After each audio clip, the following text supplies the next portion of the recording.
জলপাইগুড়ি থেকে উদ্ধার হলো একটি বিশাল আকৃতির রক পাইথন, যাকে ঘিরে উত্তেজনা জলপাইগুড়ি শহরের কাদোবাড়ি এলাকায়। সাপটিকে দেখতে রীতিমতো ভিড় জমে যায় সেই এলাকায়। এরপর খবর দেওয়া হয় স্বেচ্ছাসেবী সংগঠন গ্রিন জলপাইগুড়িকে।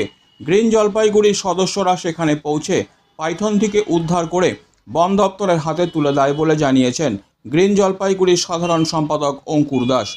তিনি বলেন, সচরাচর জলপাইগুড়িতে রক পাইথন দেখা যায় না। এটি পাহাড়ি সাপ। এটা কেন কিভাবে এই এলাকায় এলো তা বন দপ্তর তদন্ত করে বলতে পারবে। সম্ভবত জলপাইগুড়ি শহর এবং শহরতলিতে এই প্রথম রক পাইথন উদ্ধার হলো। এই এলাকায় বার্মিজ পাইথন অনেক উদ্ধার হয়েছে। সাপটি লম্বায় 7.5 ফিটের মতো হবে বলে জানিয়েছেন অঙ্কুরবাবু। এদিন স্থানীয়রা অজগরটিকে দেখতে পেয়ে খবর দেন এই সংগঠনের সদস্যদের। খবর পেয়ে সংগঠনের সদস্যরা হাজির হন এবং অজগরটিকে উদ্ধার করে নিয়ে যান। পরবর্তীতে সেটি বন দপ্তরের হাতে তুলে দেওয়া হয়। জলপাইগুড়ি কাদোবাড়ি সোনপুকুরি পাড়া এলাকা থেকে একটা রক পাইথন উদ্ধার হয়েছে। সচরাচর রক পাইথন আমাদের এলাকার সাপ না এবং দেখা যায় না, এটা পাহাড়ি সাপ।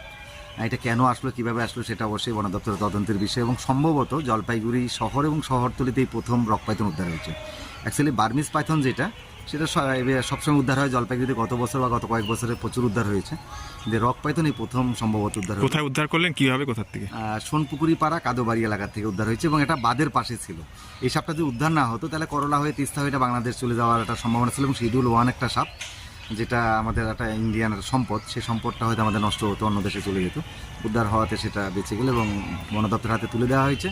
তারা এটাকে কত ফিট আর বয়স কত হতে পারে? এটা মোটামুটি 7.5 থেকে 8 ফিটের মতো এবং বয়সটা আমাদের আইডিয়া যত যে বছর খানেকের বেশি বা বছর খানেক ছেলে নামে এটা বলতে পারবো না। এখন কি করবেন আপনারা? বন দপ্তরের হাতে তুলে দিয়েছি আমরা। বন দপ্তর এটাকে নির্ধারিত যথাযথ জায়গায় ছাড়বে, এটা ওরা কথা দিয়েছে।